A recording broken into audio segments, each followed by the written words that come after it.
ஏதாவது நடக்கக்கூடாத செயல் ஒன்று நடந்துட்டுன்னா என்ன பண்ணுறது?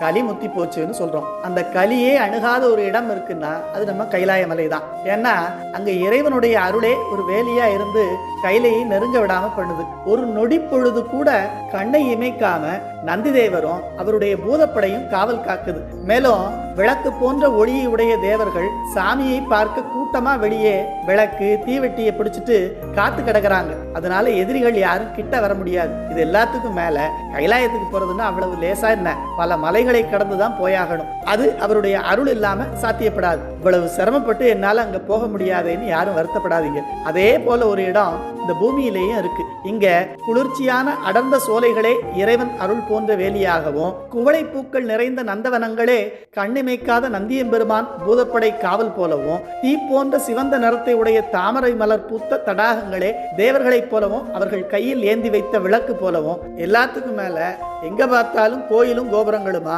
கைலாயம் போற வழியில் உள்ள மலைகளைப் போலவும் இருக்கிறது எவ்வளவு சிறப்பு!